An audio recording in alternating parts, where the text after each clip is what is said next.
pasar entonces con nuestra última unidad.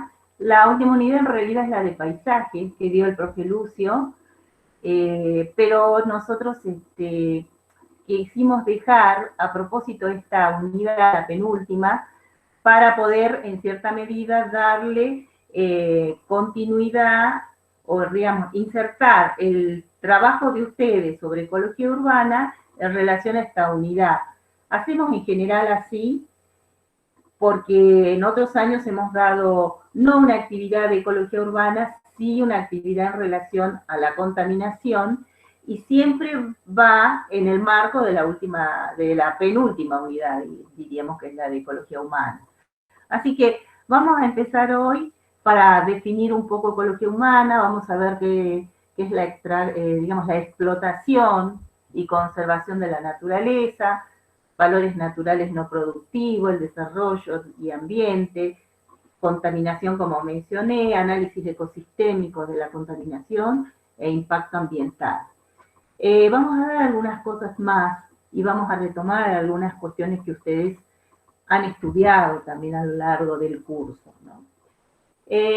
Para definir la ecología humana es el estudio científico de relaciones en el tiempo y en el espacio de nuestra especie, el Homo sapiens, los hombres, y los componentes y procesos de los ecosistemas en los cuales formamos parte, ¿sí? De los cuales formamos parte.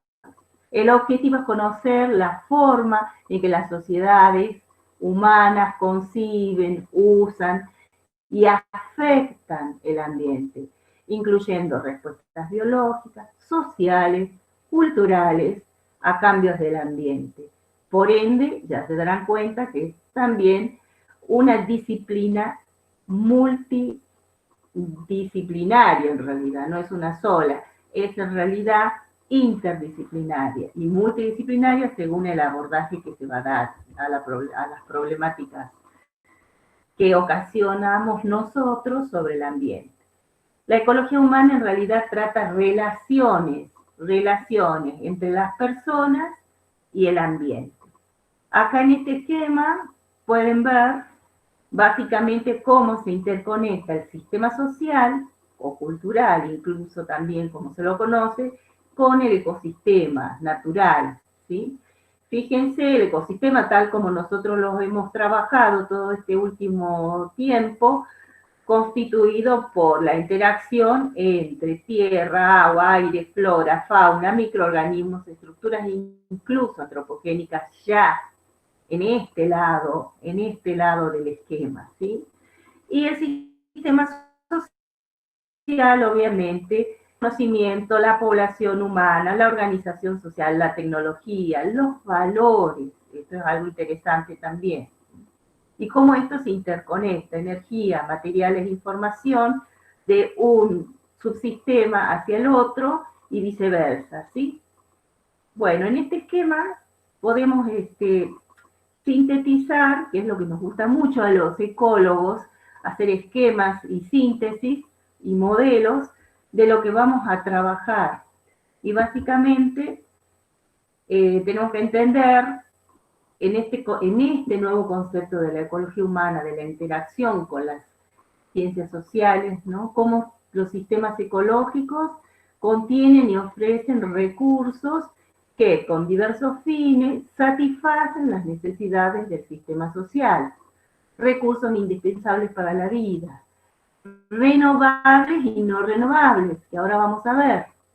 Recursos renovables y recursos no renovables, vamos a definir. El sistema social o socioeconómico está formado por una población humana que ocupa un territorio, que tiene un tamaño, un momento dado, se estructura y funciona a través de ciertos mecanismos de integración. Como ustedes conocen, parentescos, interés común, relaciones políticas, comerciales, etc. Nosotros acá en esta interacción entre el sistema económico y social está el ambiente. El ambiente. Vamos un poco a la historia de nuestra especie en relación con nuestro medio natural.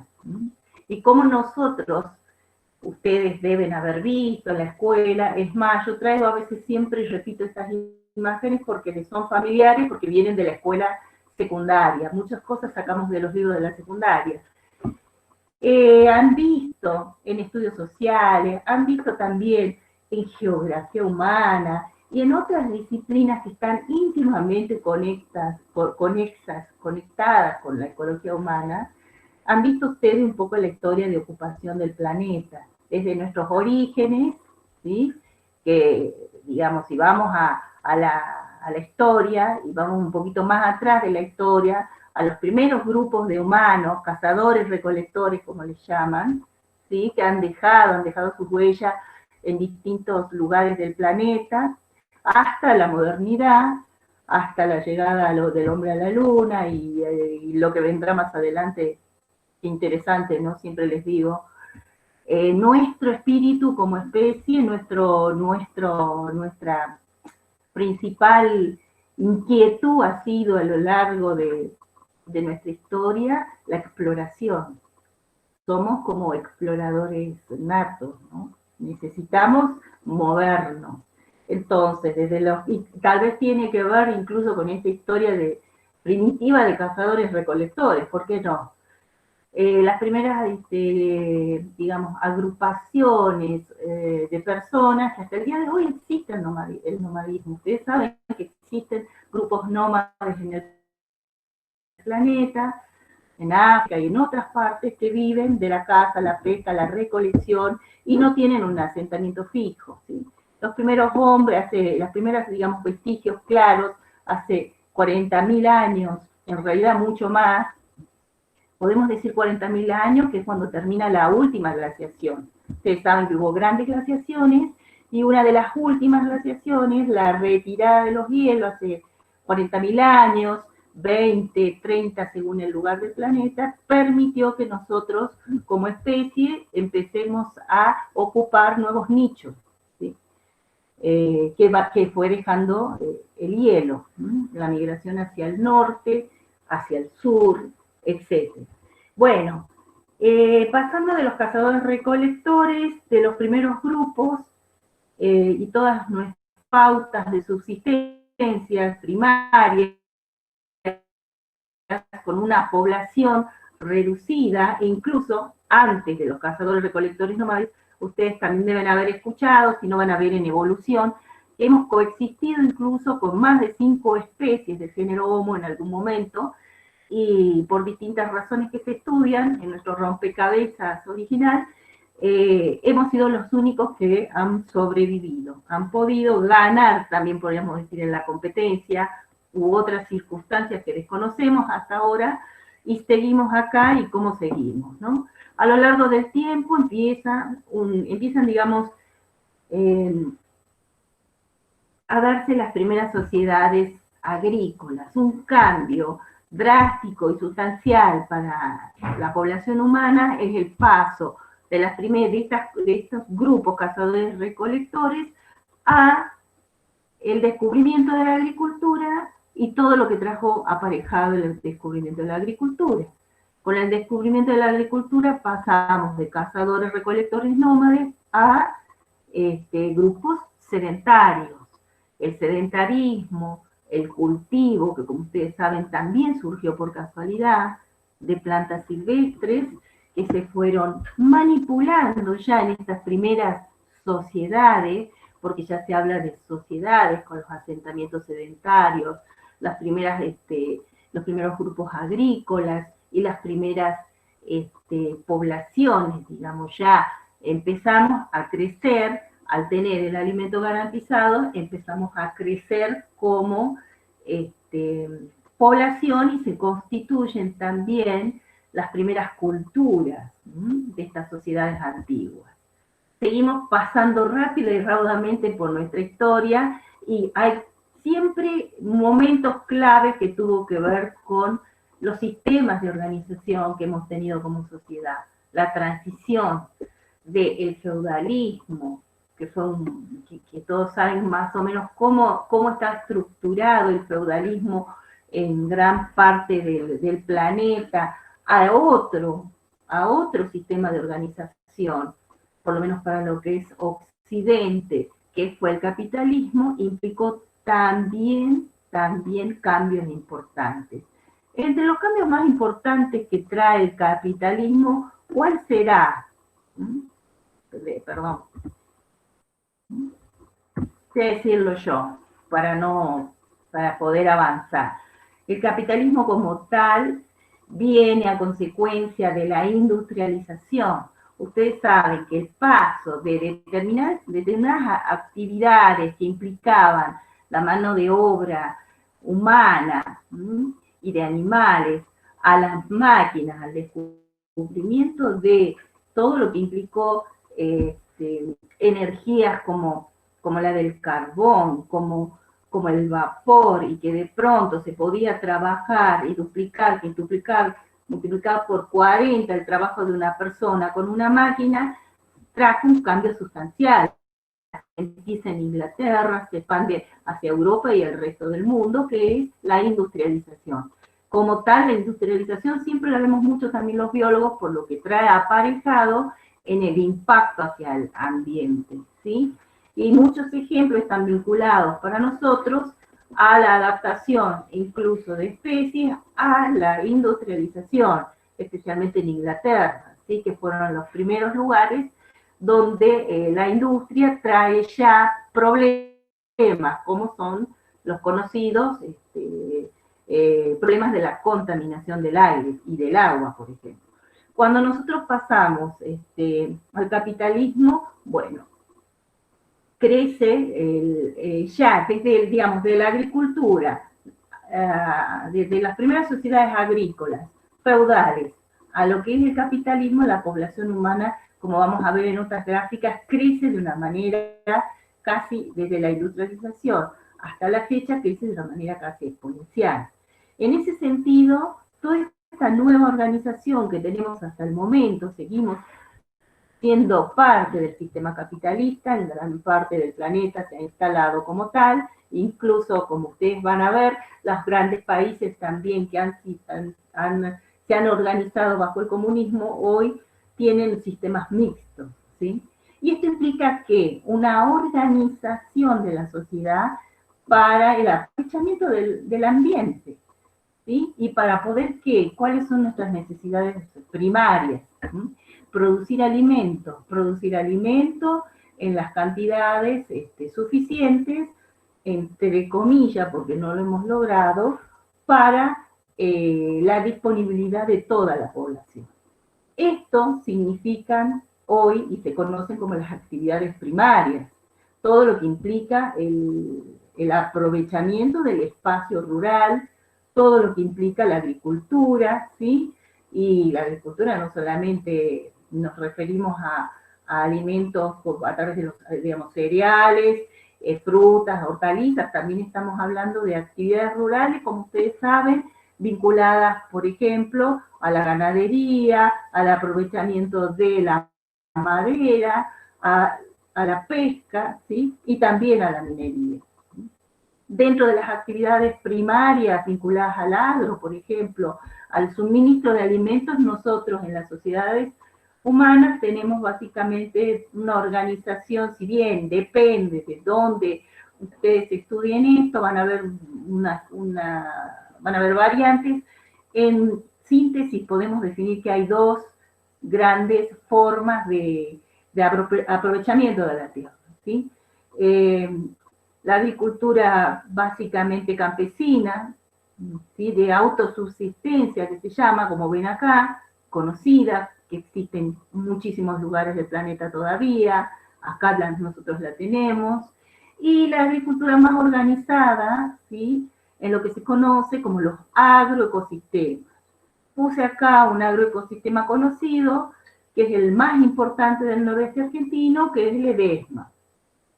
Ledesma es un ejemplo de lo que hoy se conoce y bastante moderno de lo que es la agroindustria dentro del sistema capitalista. Hay muchas otras, que no voy a entrar ahora en detalle, pero básicamente es comparar un sistema más precario, más básico, para la subsistencia, y este otro totalmente tecnificado, industrializado, y que obviamente tiene otros montos de producción y otros gastos y montos de producción. En estas estructuras podemos hablar de agroecosistemas, ¿sí? Y lo que nosotros conocemos como un agroecosistema es básicamente lo que vimos en el concepto de ecología humana y lo apliquemos ahora a un sistema productivo agrícola. Tenemos la interacción entre lo cultural, lo económico, la interacción con el ambiente. Y dentro del ambiente, componentes, productores, consumidores y descomponedores, ¿sí?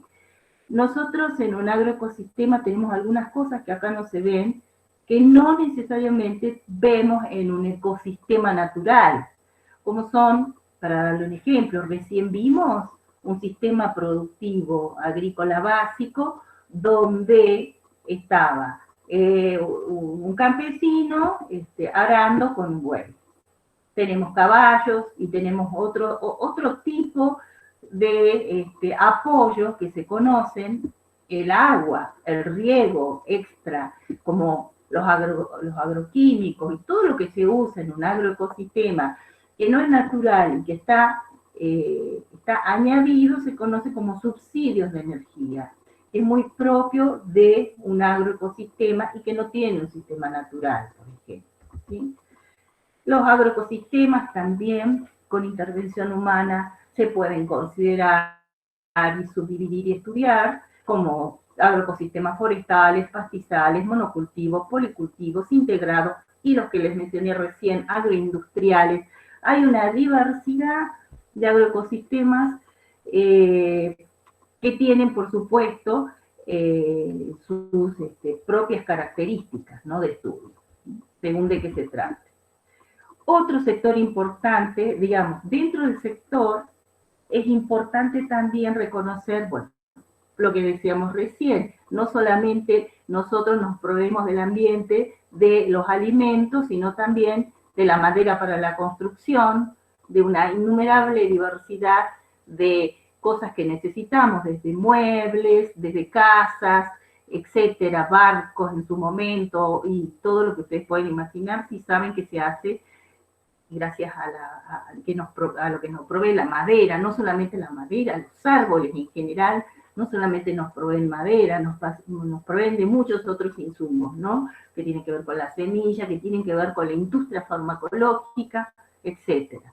Por mencionar algunas de las actividades importantes, y nada más que Sudamérica o América Latina, que lo tenemos más cercano y podemos visualizar, todo lo que implica nuestra presencia y nuestras actividades del sector primario, como áreas agrícolas, áreas industriales y comerciales, que no son sector primario, que ya van a ver que son sector ya terciario, los centros siderúrgicos, cuencas carboníferas, cuencas petrolíferas, yacimientos, ciudades, etc. En este cuadro estamos resumiendo las principales actividades en realidad que tenemos nosotros como sociedad. Las primarias vinculadas a los recursos básicos, ¿sí?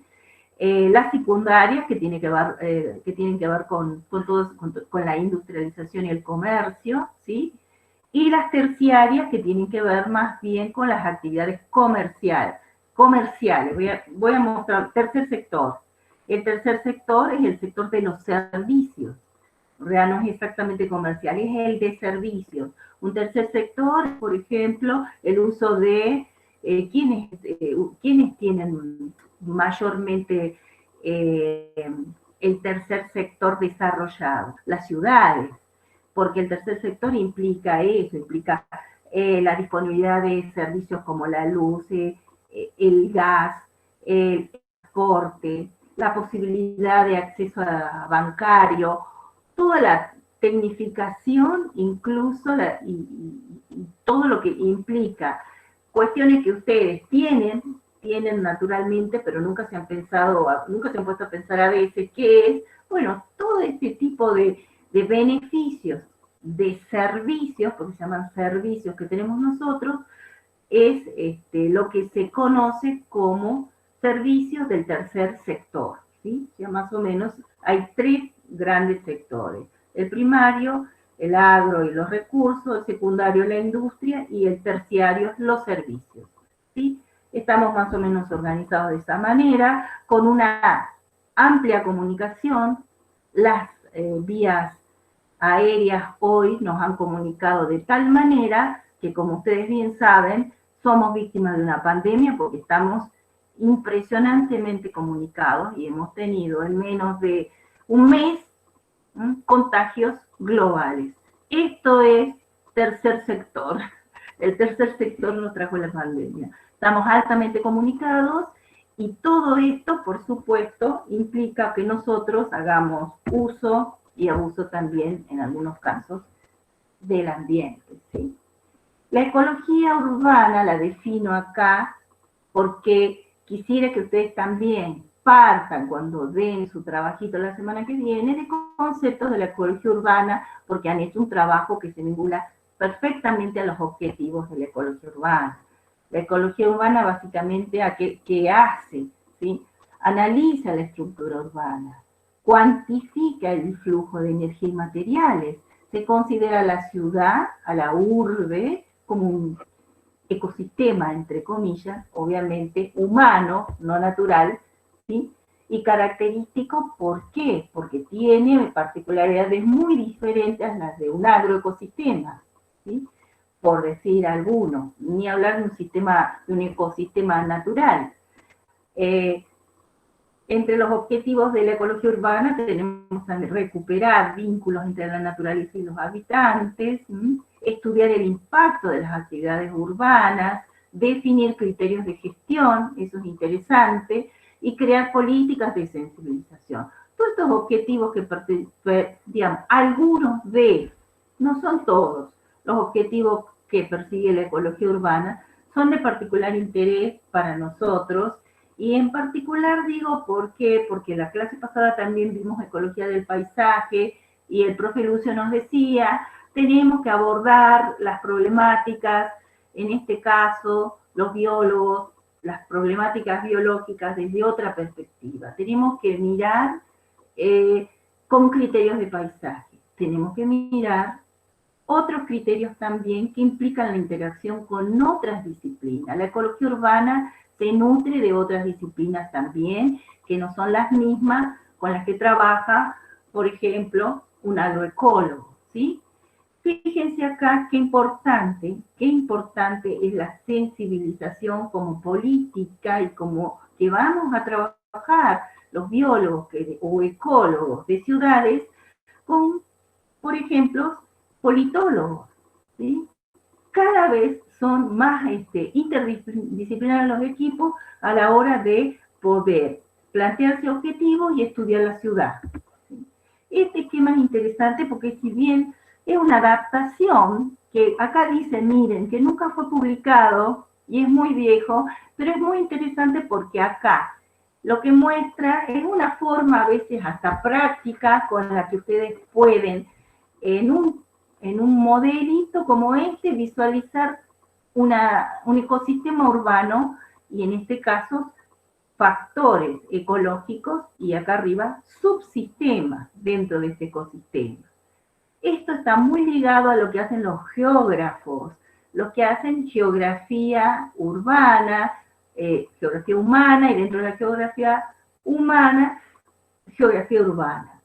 Ellos ya hacen esquemas de otro tipo, pero básicamente estudian esta organización, cómo la ciudad, cómo la urbe se organiza, del centro incluso a la periferia. Y van a ver que tienen acá, por ejemplo, un subsistema rural, que puede ser un pueblo, un cultivo, un prado. Tienen el subsistema industrial, el subsistema que acá no puedo leer muy bien cómo le han puesto, pero básicamente acá está la iglesia, están las plazas, está como el corazón de la ciudad, el subsistema donde está probablemente toda la zona bancaria, toda la zona de comercios y demás, zonas de esparcimientos, ¿sí? Barrios, y así nos vamos alejando hacia las zonas más bien, digamos, hay siempre una zona periférica a la ciudad, que nosotros también la conocemos, que son de asentamientos un poco más, digamos, son asentamientos que no tienen, por ejemplo, todos los servicios, como pueden ser algunas villas que conocemos nosotros acá, como Punta Diamante, o algunas otras, que se van asentando en los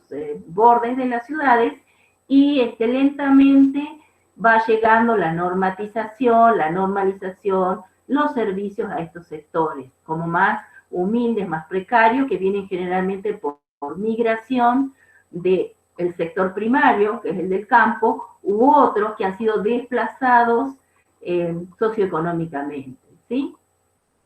Y los sectores de campo abierto, ¿sí? Los bosques, por ejemplo.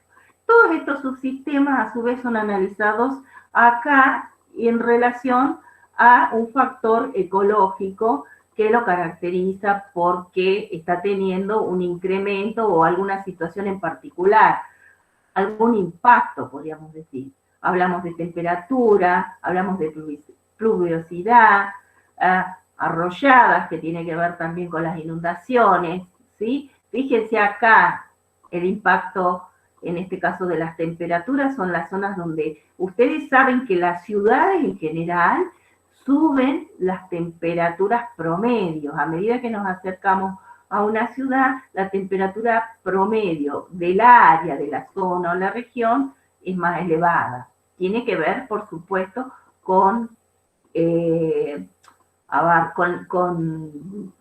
todo lo que implica el asfalto, todo lo que implica el cemento, todo lo que implica las luces, implica las actividades, como estamos viendo acá, en este caso, ¿sí? La contaminación y demás, las emisiones de gases, etcétera, y obviamente la falta la falta por ahí de espacios verdes y todas estas cuestiones que discutimos muchos acá. Vamos a empezar a discutir ahora.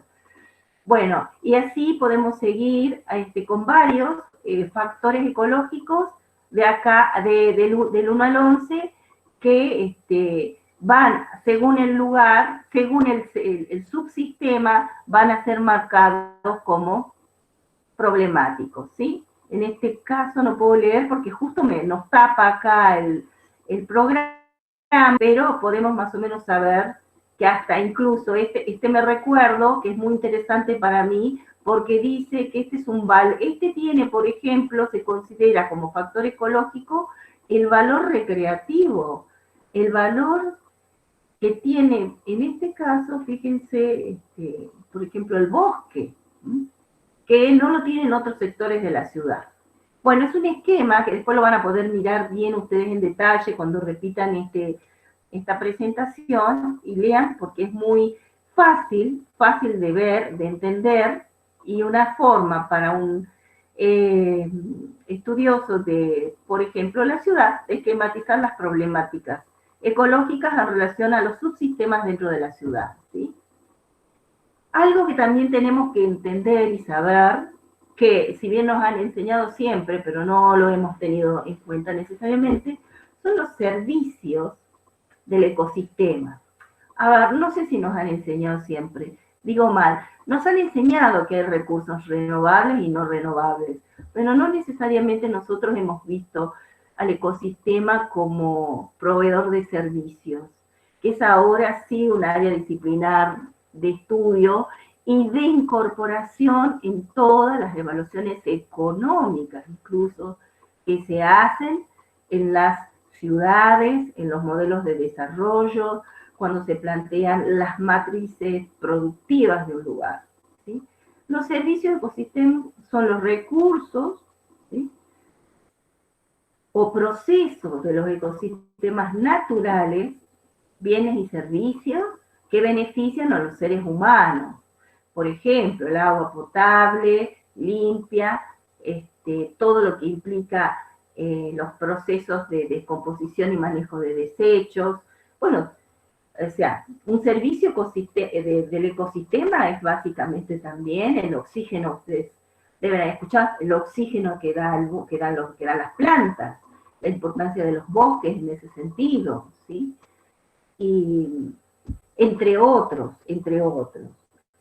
Se tiende también a categorizar, ¿sí?, cuando se hace una evaluación de ecosistemas, fíjense, según estas categorías de evaluación de los ecosistemas del milenio, organizada por Naciones Unidas ya desde el 2005, es mucho más complejo esto. Algo que yo quiero agregar y que me parece importante, y es un recurso también, ¿sí? Un recurso no renovable, es el paisaje. El paisaje es un recurso no renovable que cada vez se tiene más en cuenta, como otros aspectos vinculados a la cultura de un lugar, ¿sí? Básicamente los recursos naturales renovables son, como ustedes saben, los que de alguna manera pertenecen a los ciclos que han estudiado, como el ciclo del agua, aire, viento, sol. Todos estos recursos se consideran que son renovables. Y biológicos como el suelo, los animales, las plantas. Renovables en el sentido que tienen un ciclo de vida, ¿sí? Pero, como todos sabemos, pueden también pasar a ser no renovables. Las extinciones de especies que estamos generando nosotros con nuestras actividades implica que no todos los recursos naturales biológicos son renovables. Los no renovables, como ya saben también, que se agotan y no se regeneran, como los minerales, los combustibles fósiles, que es la gran disputa de hace décadas de que se están acabando y que tenemos que tener recursos que sean renovables y ya abandonar el uso de los combustibles fósiles, que se están acabando, ¿sí? Cada tanto encuentran un nuevo yacimiento y bueno, tienen oxígeno un tiempo más. Bueno, en relación a lo que acabo de decir, y básicamente en relación a la historia nuestra como población, fíjense en este esquema que condensa muchos aspectos de lo que estamos hablando. Acá se observa y se estima, por ejemplo, en este esquema, en esta gráfica, ustedes ven acá la cantidad de habitantes, billones de habitantes, ¿sí? En este otro, y expresado, fíjense, en millones por año, ¿sí? Acá, billones, perdón, de personas. ¿Sí? Y abajo vemos como el tiempo, por supuesto, la variable tiempo. En este esquema podemos ver claramente cómo van aumentando en este caso, miren, toda la primera parte de la historia, desde la edad, digamos, de lo que decíamos nosotros recién, cazadores, recolectores, los primeros agrupamientos, hasta la edad de bronce, etcétera, etcétera, hasta acá, cómo las poblaciones humanas son en cantidad de individuos, en billones de personas, se mantienen muy bajas, ¿sí? El pico, como comentaba recién, se produce con la revolución industrial.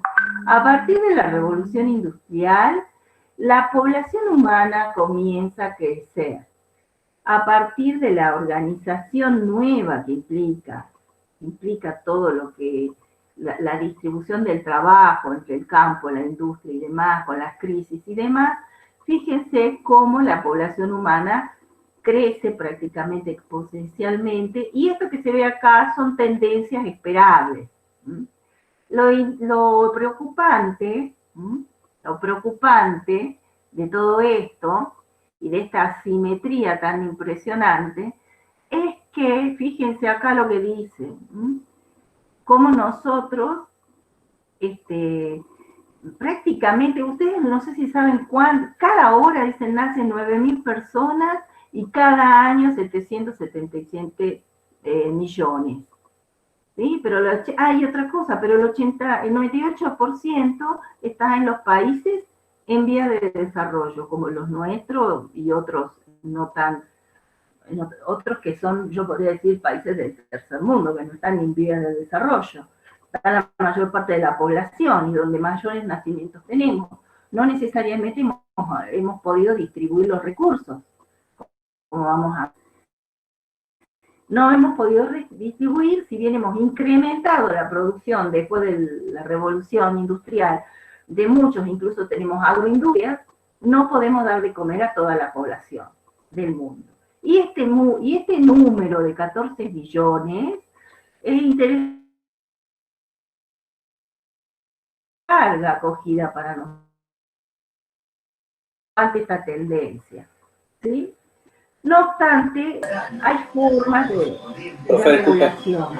Si alguien quiere hacer alguna pregunta, la hace. Profe, disculpe, ¿puede repetir la última oración que dijo? No la escuché bien, escuché cortada. ¿Cuál es la parte de la capacidad de carga? No, habló de un total... Por ejemplo, que la...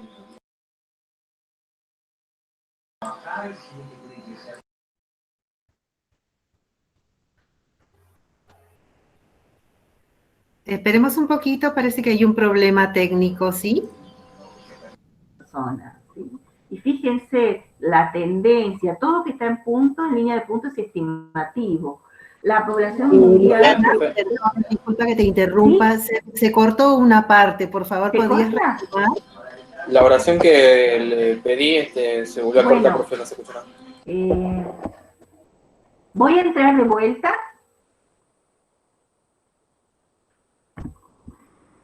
¿Ahí me escuchan? Perdón. ¿Me escuchan? Sí, ahí te estamos escuchando. Bien, perdón que va y viene, no sé qué será. En esta gráfica lo que me interesa es que ustedes puedan ver toda la información que hay y básicamente nuestra capacidad de carga, que no es tan grande. O sea, nosotros tenemos casi más de la mitad del planeta ocupado y la tendencia es a seguir ocupando, explotando sus recursos. Si no tenemos un control, va a pasar lo que pasa cuando la capacidad de carga llega a su límite, ¿sí? Con la población humana. O sea, y además, lo preocupante es qué va a pasar con nuestros recursos en la forma en que lo estamos utilizando, ¿sí? Y bueno, avanzando en ese sentido, también podemos ver las tendencias a lo largo del tiempo, por ejemplo, desde el 1800 al 2000, en cuanto a las tierras de cultivo que han sido aclaradas, usadas para cultivar, ¿sí? Y la población mundial en miles de millones. ¿Cómo se ha dado el crecimiento? Otra vez, como veníamos diciendo, a partir de la revolución industrial empieza acá, más o menos empieza el crecimiento de la población y también casi en paralelo el crecimiento de las tierras aclaradas para cultivo, ¿sí? Para poder alimentar a la población que tenemos. En ese sentido también esta gráfica de Schmidt muestra similar situación, pero entre el 1950 y el 2000 aproximadamente, cómo crece el tamaño de la población en miles de millones en relación al tiempo. Observen ustedes también que de la misma forma la producción mundial de carne, ¿sí?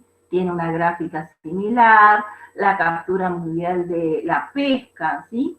Por persona también, esa tendencia de incremento, y también el consumo de papel, cartón por personas en países industrializados y en desarrollo. Miren la diferencia, ¿no? Tenemos nosotros el consumo en los países industrializados y muchísimo menor, en menor medida, en los países en desarrollo. Bueno, esto nos lleva un poco a pensar. Venimos hablando del aprovechamiento de los recursos, básicamente, que son muy necesarios para la población humana. Cómo nos hemos ido organizando a lo largo de la historia, cómo estamos haciendo, raudamente estamos viendo, para organizarnos como sociedad, para el aprovechamiento de esos recursos, ¿sí? Y, por supuesto, las tendencias y las preocupaciones. En este esquema, que no es igual, por supuesto, para un agroecosistema, para un ecosistema urbano, merecen sus particularidades. En estos esquemas, en los modelos de utilización, por decir, los modelos sustentables, que tanto han escuchado ustedes y que siempre estamos trabajando sobre la idea de un recurso sustentable, básicamente lo que plantean es es esto, digamos. Nosotros tenemos un recurso, tenemos una entrada o una tasa, o sea, entradas a lo largo del tiempo de suministros de estos recursos y tasas de consumo o salida. La base un poco de la idea de la sustentabilidad radica en que la cantidad de recursos disponibles para nuestro uso no deberían, por decirlo así, estar en una situación donde nosotros tenemos menos tasa de consumo que tasa de suministro, salidas que entradas. No deberíamos tener tampoco, al revés, tasas de consumo mayores que las tasas de suministro, que son estas. Esta es la peor situación. Y deberíamos tratar de controlar lo que es la tasa de suministro en relación a la tasa de consumo. Tiene que dar un equilibrio. Bueno, esto se calcula y esto, digamos, son modelos de máximas y de mínimas a lo largo del tiempo. La realidad a veces no es tan sencilla. De todos los ejemplos que tenemos en Schmidt, que me gustaría que los vean, se los pongo porque hemos hablado mucho de esto. ¿Se acuerdan que nosotros hablamos del problema que implica desmontar en los alrededores de acá en nuestros bosques? Mostramos ejemplos, incluso Fabio mostró fotos, charlamos, hicimos discusión al respecto, de cómo tenemos determinados hábitos o determinadas culturas de uso de la tierra que se repiten en gran parte, no sé si en gran parte, los países industrializados tienen otra forma de organización, tienen otra forma de aprovechamiento del suelo, producciones intensivas. Nosotros estamos en los países en vías de desarrollo, en los países del tercer mundo, lejos de esa organización. Tenemos otras maneras de aprovechar y de cultivar, y ustedes han visto lo que esto está generando. El desmonte en las áreas tropicales, en los biomas tropicales, el desmonte, y fíjense acá este ejemplo de cambios, por ejemplo, en el nitrógeno total del suelo durante los ciclos de despeje, cosecha, abandono y recuperación en un sistema agrícola, ¿sí?, de roza y quema de Costa Rica. Acá tienen el hábito, como pasa en nuestros países, de quemar, de talar y quemar los bosques, ¿no? ¿Qué es lo que está pasando en el Chaco? Está pasando en toda la gran región chaqueña nuestra. 60% de la región chaqueña está en la Argentina y está siendo drásticamente talada, ¿no? Reemplazada por el cultivo de soja. Y miren lo que pasa. Si ustedes acá, en este tipo de bosques, ricos en nitrógeno en la primera instancia, hacen este proceso de tala, quema, desmonte y demás, cultivan, ¿sí? Ustedes van a ver que con el tiempo, o sea, tienen el periodo de despeje, campo abandonado, o sea, el nitrógeno total desciende drásticamente. Esto implica el abandono del campo. ¿Qué es lo que pasa? ¿Cuánto tiempo tarda esto en recuperarse? Piensen en un bosque secundario, como hemos hablado. Abandono de ese cultivo y recuperación de un bosque secundario. El periodo no menor de 16 años, es necesario un periodo no menor de 16 años para recuperar valores de nitrógeno en ese suelo. ¿Qué implica eso? Estos patrones, por ejemplo, de disminución de la productividad en los en los años sucesivos en los sistemas agrícolas con ese sistema, ¿sí? Miren acá, en 4 años, cómo ha disminuido el rendimiento relativo, por ejemplo, de esta producción de algodonera. Por esta situación, estos son desmontes en suelos y regiones tropicales como la que tenemos nosotros. ¿Qué pasa con el maíz? ¿Qué pasa con la mandioca, con el arroz? ¿Sí? Son distintos lugares, ¿no? Acá de vuelta el maíz, pero en otro lugar, en Guatemala, y acá teníamos maíz en Honduras, y así sucesivamente. O sea, El desastre es importante. Por esto se llamaría mala praxis. Bueno, vamos entonces un poco a nosotros, como no sabemos, por momentos, no sé si ustedes escucharon, pero les comento que hay mucho escrito por incluso expertos sobre nuestra curva de crecimiento y nuestro intensivo aprovechamiento, casi explotación de todos nuestros recursos. Tenemos, si ustedes recuerdan, la curva de crecimiento de las plagas y no estamos lejos. Hay toda una teoría en relación a que nosotros somos como una plaga en el planeta, ¿sí? Volviendo a lo que hoy está discutiéndose mucho sobre nuestro impacto crucial en el planeta, no solamente lo que acabo de mostrar, que fue aprovechamiento de recursos, en este caso, cómo nosotros manejamos sustentablemente, según si criterio sustentable o no, el suelo, hablamos de nuestro impacto a nivel global, como, como la humanidad que somos, en lo que hoy se conoce y se discute ya claramente como que nosotros hemos dejado una impronta en este planeta equivalente a la que tuvieron otros momentos en la historia de la Tierra, como ustedes saben, las grandes extinciones masivas del Jurásico, el Cretácico superior, con la aparición de la geosperma, desaparición de otros, bueno, los momentos claves que en la historia geológica del planeta van marcando cambios. El antropoceno es la impronta del hombre sobre el planeta. Ya está prácticamente consensuada a nivel de los organismos, básicamente los geólogos son los que van discutiendo y qué necesitan para constatar que el antropoceno realmente se lo puede ya poner como una fase neta y clara. Necesitan la evidencia. En este momento se habla de que la discusión en realidad está sobre dos aspectos, la aparición del plástico y todo el vestigio de la aparición del plástico en el planeta, y por otro lado, que parece ser que va a ser la más consensuada hasta el momento, porque no está puesta fehacientemente, pero ya hay consenso, lo cual es mucho. Que va a ser el año 1945, el comienzo del antropoceno, ya está básicamente acordado que es por la presencia de la radioactividad en los estratos sedimentarios de todo el planeta, a consecuencia de la bomba de Hiroshima. Bueno, ese sería el nivel y el año y el momento.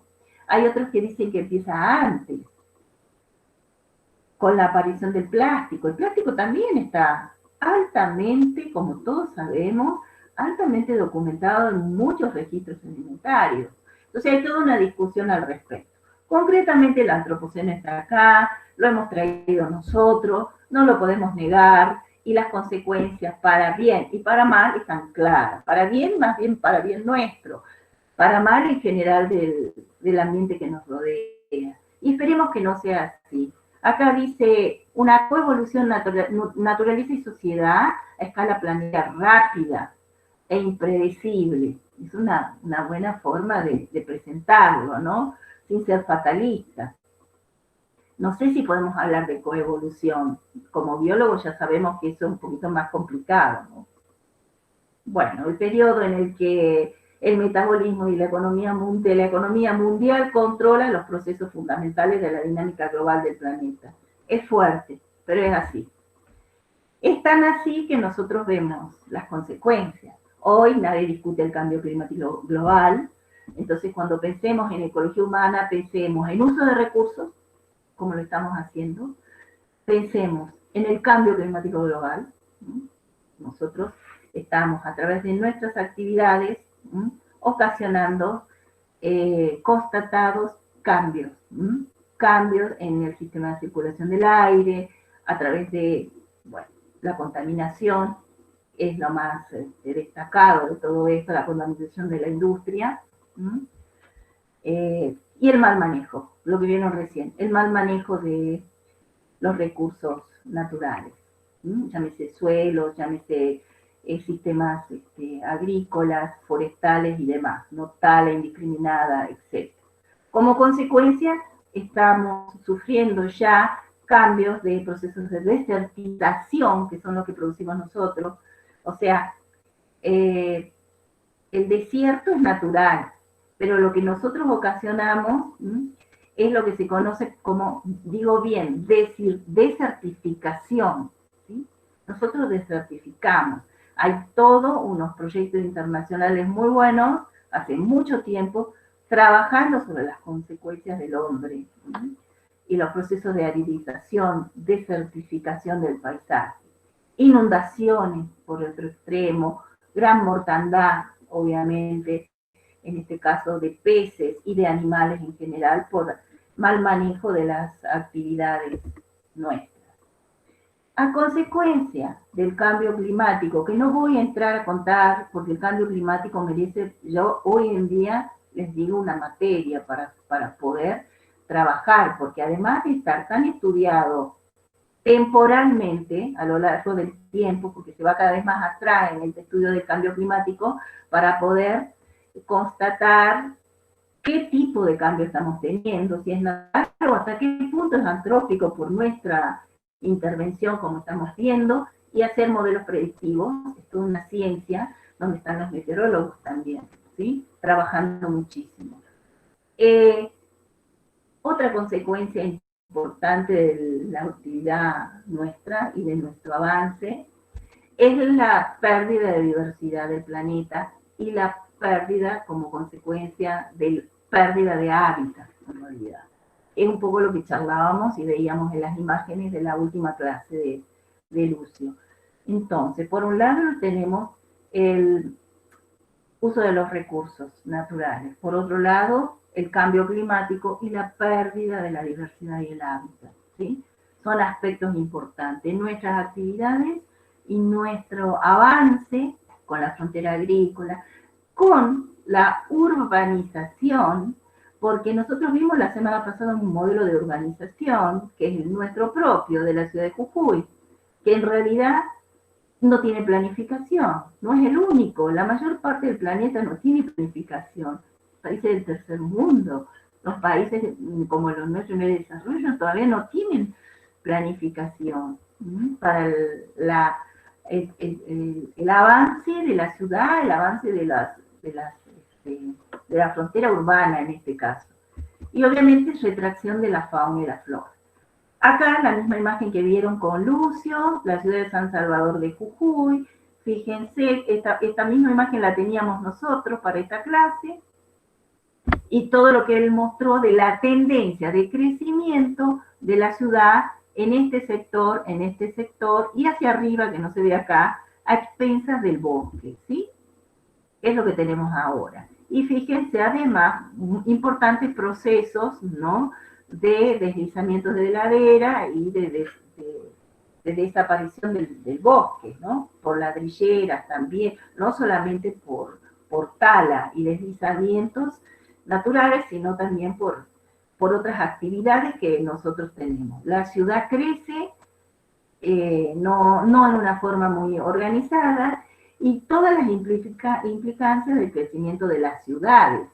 Ustedes saben que todas las ciudades, muchas van creciendo a expensas del abandono de lo que sería el sector primario, que se traslada a la ciudad, que se ve tentada de ir a la ciudad en busca de mejores ofertas, de mejores posibilidades, y es la que además forma todos esos cordones urbanos, que en general tienen alto grado de conflictividad en el sentido de que no reciben ni siquiera los servicios mínimos, como hemos visto que estaban pasando en algunas villas de la ciudad de Buenos Aires también, que están con problemas por coronavirus y no tienen ni siquiera el agua potable como para poder combatir. Y lo mismo sucede en gran parte de las ciudades, ¿no?, nuestras. Es un problema estructural de países en vías de desarrollo.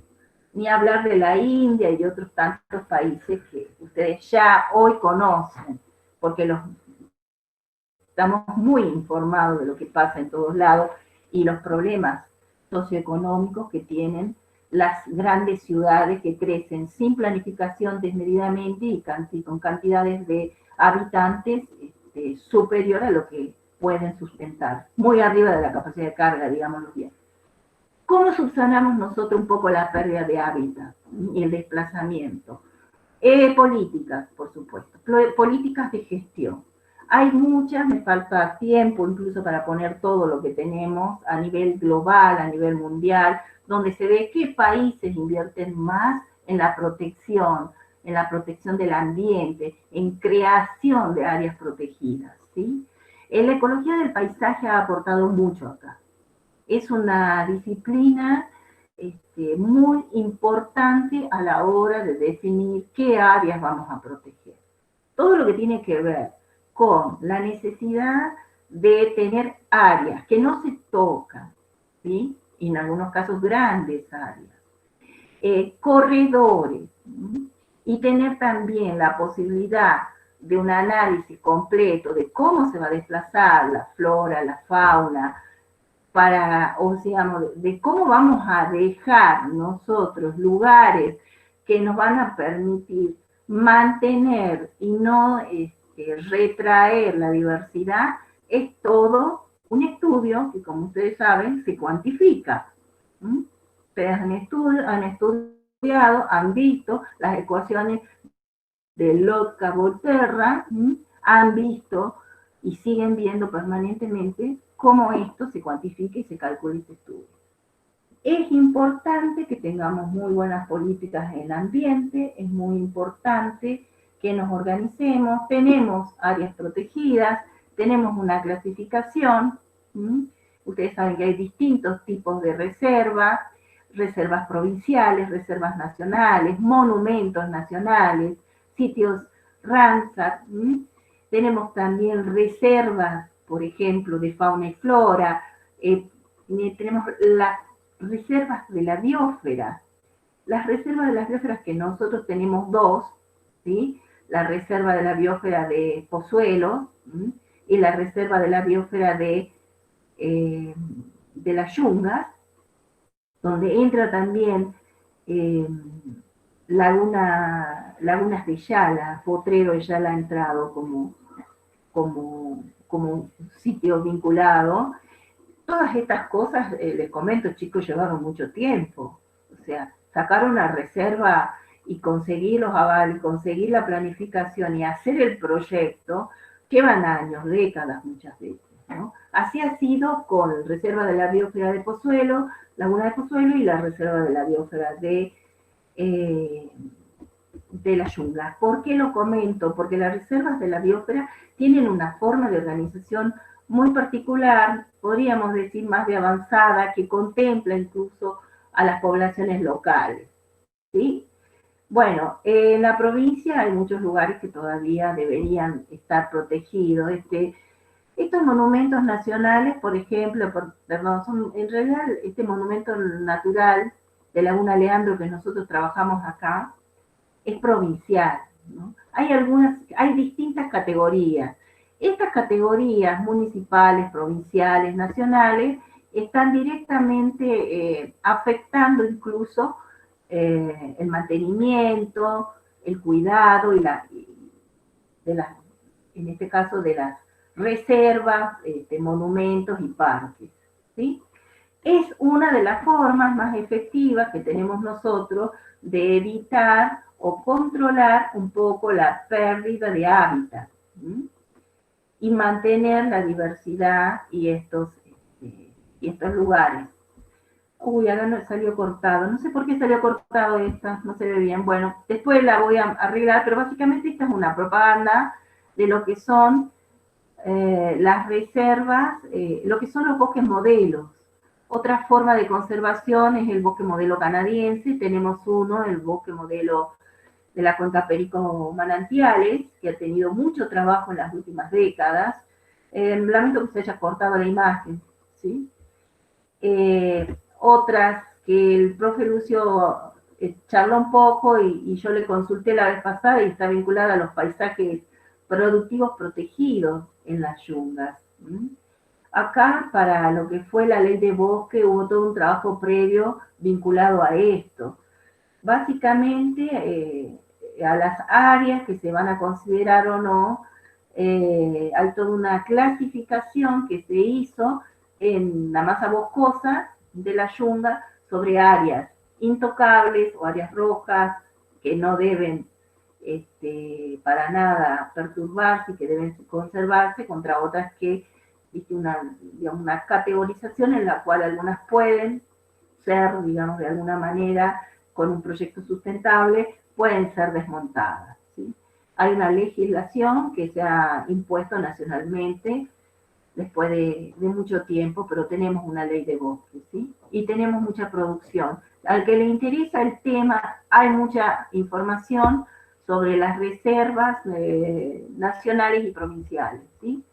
Bueno, también están las listas, que no sé, se me salió de escala esto, están las listas rojas, ya saben ustedes, hay mucha documentación sobre especies que están en peligro de extinción, especies que están en cierta manera siendo, como fue la vicuña en algún momento nuestra, la vicuña estuvo altamente protegida, ¿sí? Porque estaba en las listas rojas, hoy ya no lo está más, gracias a una política de mucho tiempo de proteger a la especie, a la vicuña básicamente, a la que tenemos nosotros, y hoy en día ya ha salido de esa categoría y ha pasado a otra. Vamos un poquito más sobre todo lo que hablé recién. Hay muchísima información que se puede bajar de internet, del Ministerio de Ambiente, de la Nación. Se puede también buscar en las bibliotecas de universidades, en la nuestra, en algunas ONG y fundaciones que tenemos y que trabajan activamente por la protección del ambiente. Puedo mencionar algunas, bueno, Proyunga, Sebio, entre otras, que en este momento no se me viene a la mente, pero son muchas y están activos, ¿sí? Volviendo a lo que habíamos comentado, a la explotación o sobreexplotación o al modelo sustentable o no. Nosotros sabemos que toda la energía que consumimos se traduce en cantidad equivalente de residuos también. En ese sentido, tenemos mucho trabajo por delante. Ustedes lo saben, porque nosotros vivimos en una ciudad que tiene problemas, hoy también se está discutiendo, y me parece muy bueno que la sociedad discute y se plantee si está bien o no poner un crematorio, y qué impacto tendría para nosotros en la medida en que el aire se contamine. Atiendan también a que hoy estamos hablando de contaminación del aire como uno de los problemas graves que tenemos nosotros del mal manejo de los recursos, de no poder administrar en cierta medida la cantidad de residuos que nosotros tenemos y producimos, ¿sí?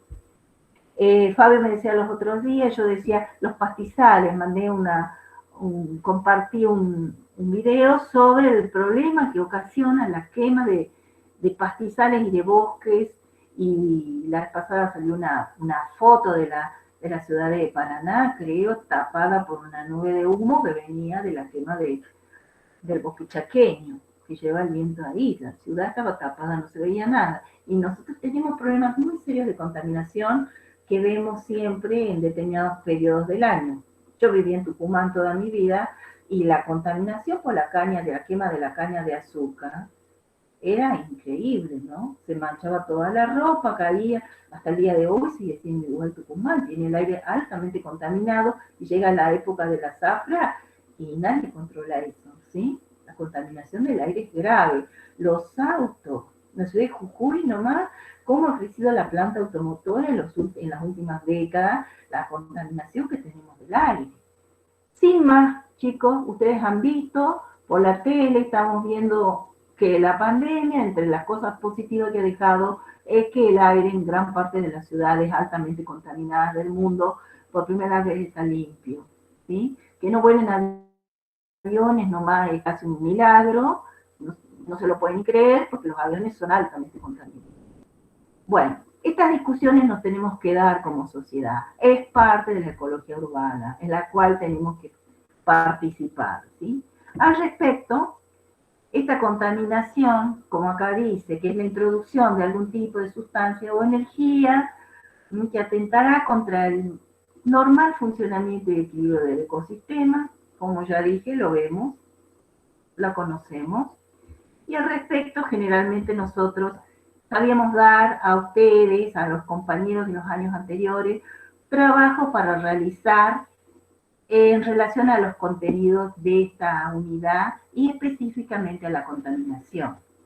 Acá yo dejo y les doy esta lectura como para apoyo a lo que acabo de decir, que van a encontrar en el libro que hemos trabajado todo el cuatrimestre, el Schmidt, que tienen ustedes. Ahí van a poder ver lo que comenté y algunas otras cosas con ejemplos de crecimiento poblacional, uso de recursos, pérdida de hábitat y cambio climático. Y en relación a específicamente cuestiones ambientales de la provincia, ya la profe Nelly les va a hacer un comentario general. Sí o sí, por favor, vayan a esta bibliografía que tienen subida al aula virtual, que son los libros de resúmenes de jornadas en las cuales han participado sus compañeros presentando trabajitos. Ustedes la semana que viene van a presentar un trabajo. Este año ha tocado ecología urbana y el arbolado público. Años anteriores les han tocado contaminación urbana por deterioro ambiental, a los grupos, residuos sólidos urbanos. Todo esto ha sido presentado con el apoyo de la profe Nelly, que es activa y motivadora por excelencia para que nuestros estudiantes y nuestra cátedra participe y canalice las actividades como las que están haciendo ustedes ahora y van a presentar el jueves, canalicen de una forma que a ustedes después les reditúe incluso un antecedente de trabajo, ¿sí? En investigación, dentro de lo que son los contenidos de la asignatura, en este caso de Ecología General. Se han trabajado en cosas muy interesantes como contaminación acústica en el río Siricibe, efluentes líquidos que ingresan en el cauce del río. Y tenemos tantos trabajitos, porque los venimos haciendo desde el 2016, que la profe les va a contar un poco más al respecto, ¿sí? Por ahora los voy a dejar porque la verdad que tenemos, si podemos, cada una de nuestras unidades, porque una materia, chicos, así que podríamos hablar un cuatrimestre entero. Hasta acá les dejo con los conceptos más importantes que ustedes tienen que manejar.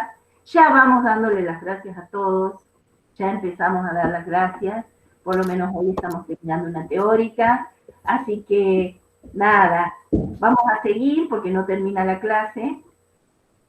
Pero con esto... Sí, Liliana, ahí tengo para continuar lo que acabas de mencionar, un pequeño resumen de... Perfecto. Que lo tengo acá preparado, que bueno, creo que es importante resaltar y espero que sirva de motivación también para los estudiantes del 2020, del año crucial. Es nuestro año crucial. Los dejo con la profe, porque a mí me gusta que ella lo cuente, porque ha sido ella la que ha estado activamente con todos los grupos desde el 2016 que hemos implementado esta modalidad de motivar a nuestros estudiantes para que presenten todo lo que hacen con la cátedra. Así que los dejo con ella les va a comentar un ratito, ¿sí? Dale, Nelly. Bueno, ustedes díganme si están viendo la presentación, por favor.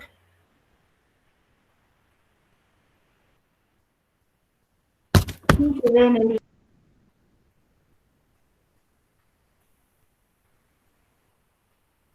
¿Sí? ¿Se puede ver bien? Sí, profe. Bueno, muchísimas gracias. Bueno, para ver esta parte, yo les he preparado esta línea de tiempo, ¿sí? Esto es una línea de tiempo que tiene que ver con los temas de los trabajos de investigación que se han llevado a cabo, que hemos encargado, que han trabajado los diferentes grupos de ecología desde el año 2016. Lo remarco así porque nosotros hemos venido haciendo cambios y digamos, hubo un punto de quiebre cuando ecología estaba en segundo año y con el plan nuevo del año 2014 pasó al tercer año. De esa manera nosotros teníamos grupos diferentes de estudiantes, ¿no? Con un grado de madurez un poco mayor como para encarar estas y muchas otras actividades prácticas que hemos ido implementando cada año. Entonces, lo que les quería mostrar aquí es hacer un resumen de cuáles han sido los temas, cómo han ido cambiando y qué es lo que ha sucedido con, qué resultados han tenido, digamos, estos trabajos. Bueno, en el 2016 tuvimos un grupo pequeño, un grupo excelente, muy activo. Fueron 6 estudiantes y planteamos trabajar en las cercanías de la facultad. En ese año, el río Sibisibi todavía no había sido modificado. Y entonces teníamos, digamos, al pie un caso de contaminación urbana bastante cercano. Es así que se trabajó con el diagnóstico y la evaluación de los residuos sólidos, todo dentro del cauce, ¿sí? Los residuos sólidos, los efluentes, es decir, todos los vertidos líquidos que iban a parar en el cauce del río. Y además, incorporamos un trabajo sobre contaminación acústica, ¿no? ¿Qué es lo que pasaba? ¿Qué es lo que sucedía a lo largo de todo el trayecto de la cuenca desde que el Sibisibi se llama así, a la altura del Juan Galán, atravesando una zona rural, semirural y la zona urbana propiamente dicha? Entonces, bueno, este grupo trabajó con esos temas. Hubo mucho empuje, mucho trabajo, y ese mismo año se llevaron a cabo las jornadas integradas, las jornadas científicas de la facultad. Entonces, ustedes saben que esas jornadas se realizan más o menos en octubre, ¿no? Octubre, noviembre. Y bueno, nosotros planificamos poder presentar parte, los que quisieran en forma voluntaria, los que se interesaran, presentar el trabajo. O sea, primero hacer una presentación y después tuvieron la oportunidad de que se publicara no solo el resumen, sino un resumen extendido, es decir, que tienen un trabajo de 5 páginas, que era lo que pedían en esa oportunidad. Así que fue bastante productivo. Al año siguiente, con el otro grupo, trabajamos los mismos temas, ¿sí? Ya estaban empezando los trabajos en el río, y bueno, pero trabajaron muy bien.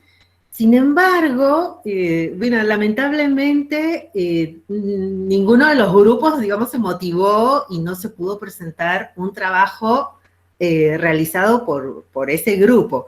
Sin embargo, un grupo del año anterior, los que trabajaron con los efluentes, quisieron presentar una actualización, y así fue. Después, en el 2018, variamos, ya no fuimos a otros temas, pero digamos, conservamos algunos temas, pero nos fuimos a otros lugares. Por ejemplo, hicieron un trabajo excelente en el Parque San Martín. No saben lo que fue ese trabajo. También unos de cartelería, de contaminación visual, de cartelería en la ciudad, en las zonas aledañas a la terminal vieja. Bueno, trabajaron bastante también ahí. Pero bueno, ellos tampoco presentaron, digamos, no llegaron a presentar el trabajo en la jornada. Sin embargo, el año 2019,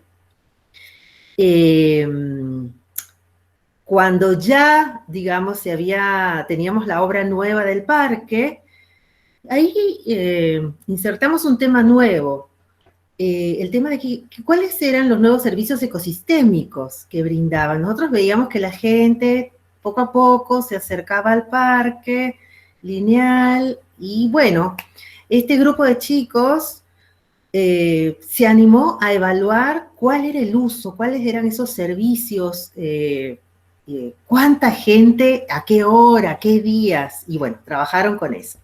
También se trabajó dentro del cauce sobre la diversidad de aves, ¿no? Para esto tuvieron la colaboración del profe Román, que él tenía el listado de avifauna que se había, digamos, utilizado para, como documento base en el estudio de impacto ambiental. Entonces, ahí tuvieron bastante consulta con él. También otro grupo hizo un trabajo espectacular sobre las poblaciones de palomas, cuáles eran los lugares que utilizaban para hacer los nidos, y trabajaron en la Plaza Belgrano, trabajaron en el Parque Lineal también en algunos puentes, y en un tercer lugar que me parece fue las cercanías de la facultad. De ese grupo, uno, el que trabajó con servicios ecosistémicos, pudieron exponer, pudieron presentar, hicieron la exposición y también tienen el resumen, en el libro de resúmenes de esa actividad.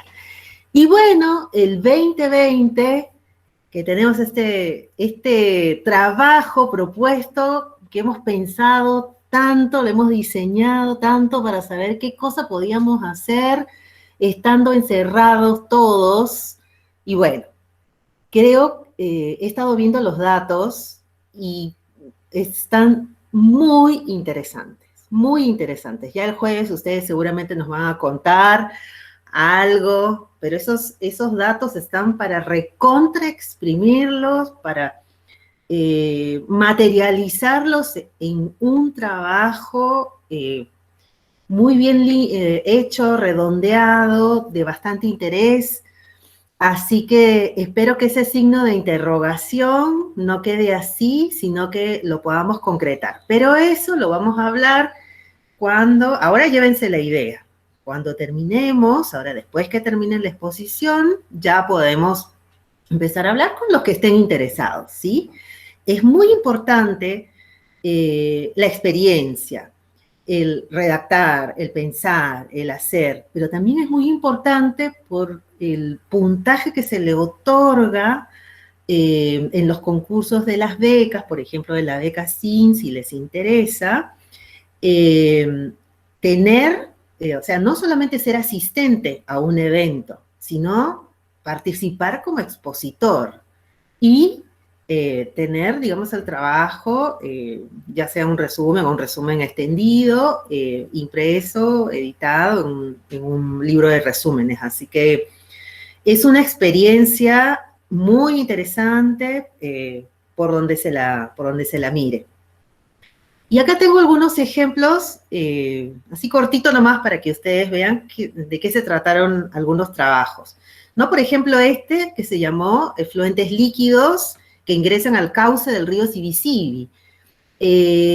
Los autores son nuestra alumna Tejerina y Arroyo. Entonces ellas trabajaron a lo largo de todo el recorrido del Sibisibi, desde Juan Galán, en la zona rural, la zona semirural, y a partir del lago Popeye entraron todo a la zona rural, lo que está a la zona urbana, perdón, hasta el puente Tucumán. Entonces ellas fueron registrando todos los lugares donde ocurrían vertidos y viendo de qué naturaleza, digamos, eran, ¿no? Haciendo esa evaluación. Y bueno, acá tienen ustedes algo, parte de sus resultados, donde un 80% son aguas residuales que provienen de los cursos fluviales y de viviendas.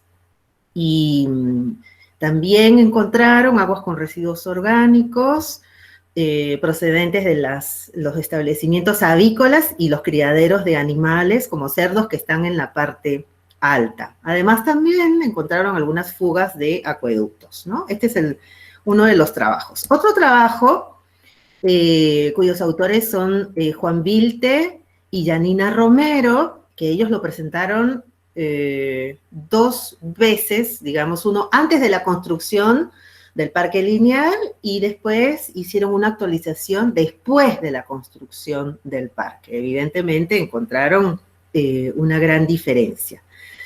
Ellos también hicieron todo ese recorrido desde la zona de Juan Galán hasta el puente Tucumán, relevando todos los residuos sólidos y clasificándolos por su naturaleza, ¿no? Lo que ven acá ustedes en esta curva, el sector A es toda la zona arriba en Juan Galán y el sector C y D son los del centro propiamente dicho. Vean ustedes cómo esta es toda la zona entre los puentes. La cantidad de residuos sólidos que había era impresionante. Yo supongo que ustedes lo recordarán, que no lo habrán olvidado, ¿no? Era un basurero a cielo abierto. Creo que los únicos locos que transitábamos ahí, trabajando, haciendo nuestros trabajos, éramos nosotros y la gente que lamentablemente vivía abajo de los puentes o algunas malvivientes que se querían esconder ahí. Entonces, ellos trabajaron y determinaron zona por zona, aquí está, ¿no? Lo que corresponde a la zona A, esta es la zona alta. ¿Cuál era? Ellos hicieron la clasificación del origen de esos residuos sólidos. Y en la zona de los puentes, en la zona central, bueno, eso que está en verde son las botellas de plástico, ¿sí? Botellas de plástico, lo que está en naranja son bolsas y otros plásticos.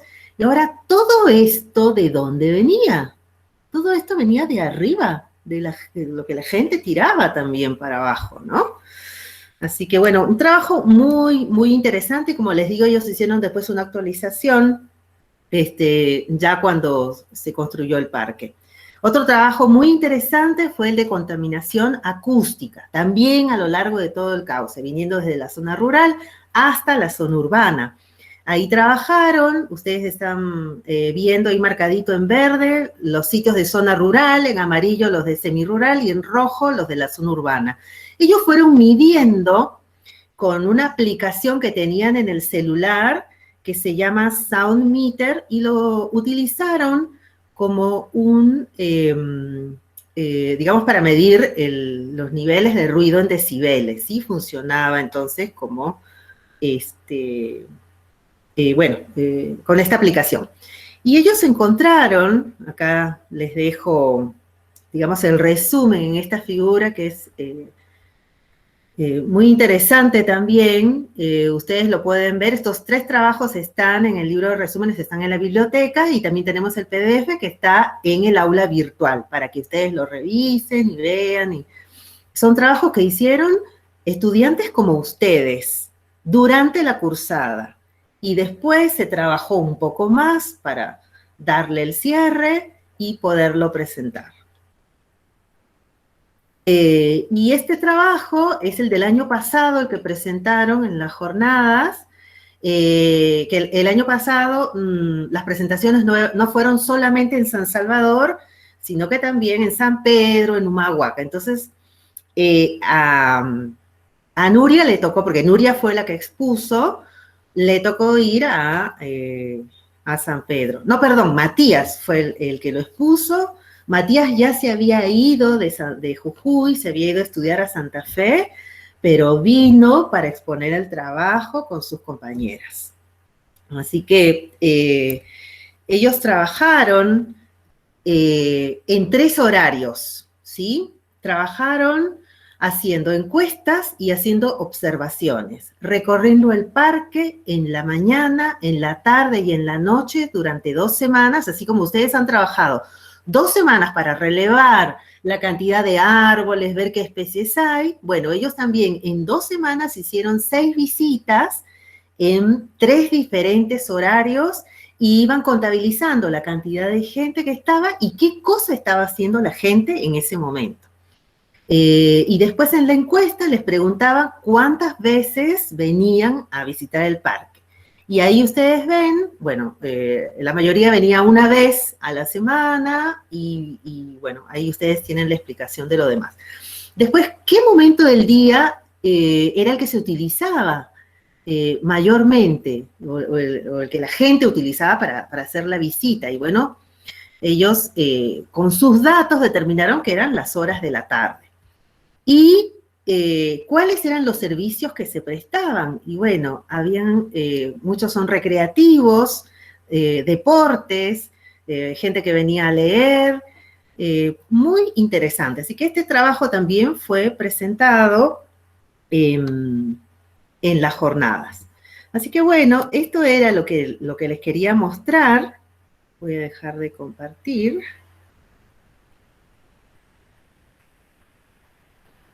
Ahí está. Eso es lo que les quería mostrar, hacerles una síntesis, habría muchísimo que hablar. Imagínense ustedes todo el trabajo que ha sido, todas estas actividades las hemos diseñado, las hemos pensado, hemos cambiado un poco la dinámica con este grupo, con el grupo de este año, porque bueno, estamos con la modalidad virtual. Pero creo que incluso cada vez se consiguen mejores resultados, se va afinando, digamos, yo veo que los estudiantes se involucran más, se interesan, logramos hacer este trabajo integrado, consultas con otros especialistas. Parece sencillo, ¿no? Porque cuando ustedes dicen, arbolado suena como inocente, pero ya saben que no es un trabajo para nada inocente y es de mucha aplicabilidad. Así que bueno, Liliana, esto era lo que quería mostrar. Excelente, como ven, bueno, la cátedra tiene como política que ustedes se impliquen de una forma que sea también para ustedes productiva, que ustedes puedan capitalizar un esfuerzo como el que están haciendo ahora, como el que se hizo en los años anteriores, y obviamente es su primer ejercicio, su primera experiencia en una actividad. Fíjense que es una actividad científica, porque ustedes siguen un método, tal como se los enseñamos nosotros, trabajan rigurosamente y es un tema de ecología humana, en el caso de los compañeros anteriores vinculado a la contaminación del ambiente, en el caso de ustedes a la ecología urbana, a una problemática, y bueno, en todos los casos también han trabajado en ecología urbana porque han sido situaciones problemáticas de la ciudad, son los típicos casos de estudio, con una metodología que han seguido, una rigurosidad en el análisis de datos que les ha permitido llegar a hacer una presentación ante pares, no es menor, ¿sí? Eso es lo que nosotros buscamos, que aprendan a trabajar y que por otro lado entiendan cómo funciona esto. Así que, bueno, gracias Nelly, como siempre. Vamos a continuar y el jueves que viene, así es Nelly, ¿no? Nos estamos reuniendo a las 3 con la presentación. Sí. Tenemos invitados, ya me han puesto al tanto, y tranquilos con la presentación. Era un poquito esa última parte, era para motivarlos a que puedan